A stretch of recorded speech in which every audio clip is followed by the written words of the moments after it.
So ngayon naman, tayo ay nadato na sa ating alituntunin. So para sa ating alituntunin, so gusto ni teacher na ang lahat ng ito ay mas susunod sa naiintindihan ko ba? Naiintindihan ko? Okay, so para sa unang bilang, pakibasa nga po sa isabay. Sigurin ang guro at ang klase. Okay, so ibig sabihin mamaya, habang nagdi-discuss si teacher at sumasagot ang inyong mga klase, gusto ni teacher na matuto tayo ng respeto kung sino po yung nagsasalita sa harap. So, naiintindihan po ba? Okay, so pangalawa. Makinig ng mabuti. Yan, so makinig ng mabuti. So, mamaya, habang nagdi-discuss si teacher, gusto ni teacher na ang lahat ng bata ay okay, very good. Ang lahat ng bata ay nakikinig. So, number 3. Lahat ang kamay kung nais sumagot. Yan, itaas ang kamay kung nais sumagot. So kung kayo man ay may katanungan or kasagutan, itaas lang ang inyong kamay para ma-recall ni teacher. So naiintindihan po ba? Okay, so pang-apat. Malinis ang klase. Yan, so panatilining malinis ang klase. So hanggang maaari, gusto ni teacher na panatilihin natin malinis ang ating klase kasi hindi lang tayo yung naturo sa ating klase. So naiintindihan po? Okay, so ngayon naman, i-introduce ni teacher yung ating rewarding station. So dito may inihanda si teacher na rewarding station. So na kung saan, in every participation or recitation na meron kayo mamaya sa ating activity, kayo po ay makaka-receive ng ating reward or simple gawin na kung saan is may lamang, chips at mga candy. So naiintindihan po ba? Okay, so gusto niyo po ba ng reward? Okay. So mamaya, dapat gusto ni teacher na ang lahat ng bata ay magpa-participate. So naiintindihan po? Okay, so para sa ating balik-aral. So ngayon naman, ay nadapo tayo sa ating balik-aral. So noong nakarang araw ay talakay natin ang matungkol saan? Yes, parang Magsasagawa ko ng basic anesthesia. okay, very good. So magsasagawa ng basic hand stitches na may pag-iinga. So ano nga ba yung tatlong parte ng basic hand stitches? Yes, and what's up? Isa na po. Running stitch. So meron tayo.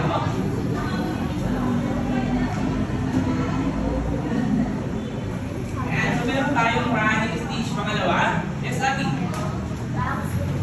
Yan, so back stitch. At ang panghuli naman ay essential. Satin stitch.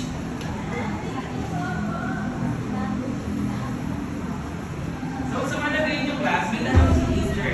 So gaano kaya ka-importante na pag-aralan natin yung mga basic hand stitches na ito? Yes, Bumita?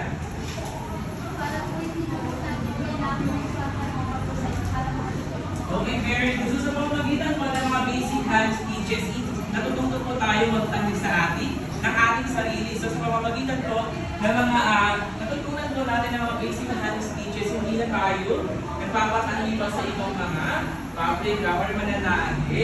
So naiintindihan po ba? Okay, so ngayon naman, ready na po ba kayo sa ating bagong activity? Okay, para sa ating bagong activity, yan, tinatawagan ko si Teacher Meritor. Okay guys, dahil tayo ay naka-live, may technical issues na tayo. So dahil dyan, magkakaroon muna tayo ng simple grouping. So,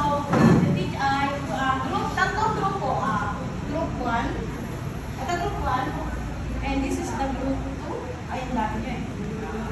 Group 2, and dito kayo sa group 3. Okay, tatlong grupo. So, ang pagkakas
and uniqueness ng isang tao. And especially din po, may iwasan po yung pagbabara po ng mga basura dahil po nagagamit po ito in unique way. Tawag dyan, ano po, yung part para sa ano yung organized. Sa ano po, sa personal space, yung materials po na ginamit dito is yung carton po. Then yung second naman po, ano pa yung pwedeng gawing materials po na ano. Sa ano po, kasi meron po tayong ginagamit ng mga plastic bottles na kung saan po, ginagawa rin po siya minsan ng pencil case or kaya po nilalagyan ng connect po na ginagamitan pa po ng maraming pang-design po. Then the third po, paano yung nakakatulong sa ating kalikasan sa recycle. So, sa panahon kasi natin ngayon is marami na pong bahana ng nangyayari sa paligid natin dahil nagpuyos sa mga basura. So, kung may iwasan, kung gagamitin po natin yung recycle is mababawasan din po yung mas mahapon na nagtutulog dito. Ayan, so parang So ngayon naman, tayo ay magkakaroon ulit ng isa pa activity. So ready na po ba sa isang activity? Okay. So yung activity natin ay tatawagin natin, ayusin mo the amazing race. So pakibasa mo ulit. Ayusin mo, amazing And the amazing race. So para sa ating activity,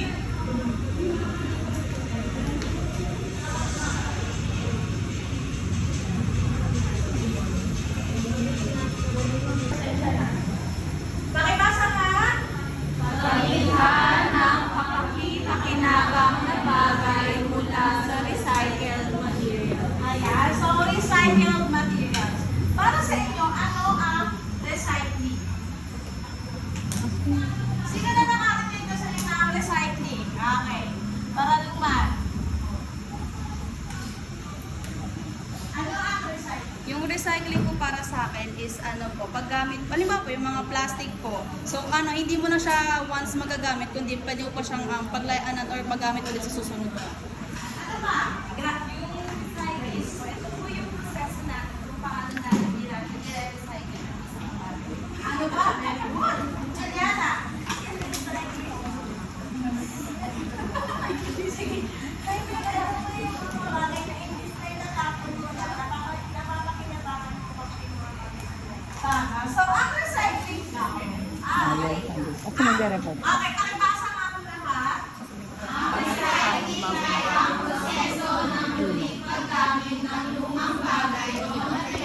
Upang makagawa ng bagong produkto. So, sabi, mula sa luma, makakagawa ng bago. O, mula doon sa mga pinakita ni teacher kanina na ginamit natin. Mula doon sa sakin, ay sa power, mini organizer, and flower base. So, sa palagay nyo, mga recycled materials ba? Ano yung mga ginamit natin doon na materials? Plastic bottles. Carton. Sa, ano ba? Takip ng plastic bottles. Ano ba? May nakita po ba kayo doon? Yarn. So, syempre, mula doon sa mga luma. So, palagay nyo ba luma na talaga siya? Yarn. Hindi na siya nagagamit? Yan, nagamit siya kasi naging bago. So, sabi nga po, mula sa luma, magagamit siya bago. So, sa palagay nyo, bakit mahalaga ang recycling? Bakit kaya kailangan mag-recycle? Pwede namang itapon yung teacher. So, Jenny, iwas pollution. Very good. Andrea, makatipid. Very good. Naisip ko din yan. Pag nag-recycle din ako, nakakatipid ako. Wala na? Other half? So, wala na may ibang makikita. Di ba kayo nag-recycle sa bahay? O, si ano Rochelle nakita ko? Iwas basura. Sabi na, mahalaga daw ang pagre-recycle kasi nakakatulong sa pag-awas ng basura sa kalye at plastic. So, kanina binanggit natin na kapag sobrang init na, so yung greenhouse effect, ayan. So, yun yung nagpapos ng init. Kasi nga, ang mundo natin ay sobrang nasa dami na Pollution. ano ba yung nilalabas ng sobrang daming basura? Pollution. Ayan, pollution. Especially yung mga public kasi naglalabas din sila na pollution, yung mga sasakyan. So, sa tulong ng pagre-recycle, sa palagay nyo na-recycle ba natin yung pabrika? No. Hindi natin siya ma-recycle. Ngunit, kung marunong tayo mag-recycle, kahit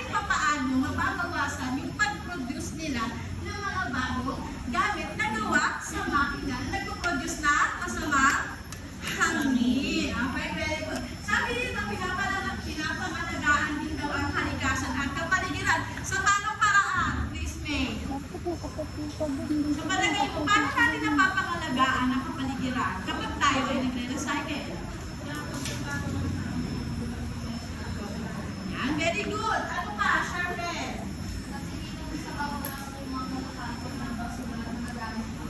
Very good. Nababawasan natin yung basura. Kasi kapag nagre-recycle tayo, yung basura na dapat itatapon natin, anong nangyayari? Nagagamit?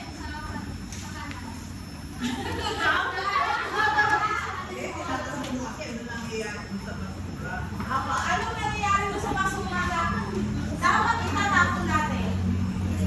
Ayan, nare-recycle. Nagagamit natin siya uli. So, sa pangatlo, sabi daw, nakakatipid sa pera ang resources. Si teacher gusto to. Yung ano, nakakatipid ako sa pera. So, palagay niyo bakit? Bakit daw ang pag-recycle ay nakakatipid sa pera at resources? Iya, nakita ko siya nagtaas na kamay. Kasi ano po, yung na rin po, yung papel, nabibenta rin po siya sa junk shop. Very good! Yung mga plastic bag na rin po, nabibenta sa junk shop, nagkakapera ka po. Ayan, very good. So, ito yung mga gusto sa mga bata ngayon eh. Nagbibenta na, direct ano ba, sa junk shop. Ano pa? Raki. Kasi po, yung bis po na bumili ka po ng bagong gamit, pwede po dun sa mga bata po na po, kung kumuha po ng bagong gamit. Very good. Robin. Ay, mahalaga rin kasi siya sa pag-aaral, lalo na kapag ano, walang-wala, kapag walang-wala, nagagamit ko pa siya sa mga project na aking makagawa sa iyo. Ayan. So, nagagamit talaga natin ang recycle na materials. Nakakatipid tayo kasi yung pera na pambili natin ng bago, anong nangyayari? Naitatabi kasi yung lumang gamit nagiging Sa recycled materials. So yan. So una ay ang flower base. So ito ay gawa sa mga okay, very good. So lumang bote o garapon na pinamulitian. So familiar na po ba kayo dito sa class sa picture? Okay, so sino kaya sa inyo yung naka-experience na gumawa ng flower base? Yes, para lumaan. So paraan mo ginawa yung flower base? Ayun po, maghahanap po muna ng budget tapos i-gugupitin po siya sa design na design po. Okay, very good. So may sarili siyang design sa paggawa ng flower base. So meron pa po ba? Yes, Dominic. Nung grade 5 po, nagbenta po kami ng flower base tapos ano po, yung ginamit po namin materials na is ano po, plastic bottles din po. Tapos dinesignan po namin siya ng iba't ibang design. Okay, very good. So next naman is yung yan, sa papel. Ito ay gawa sa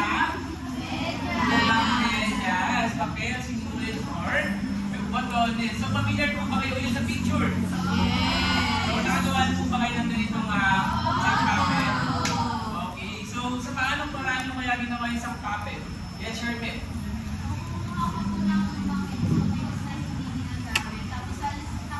Iuban na lang po ng media.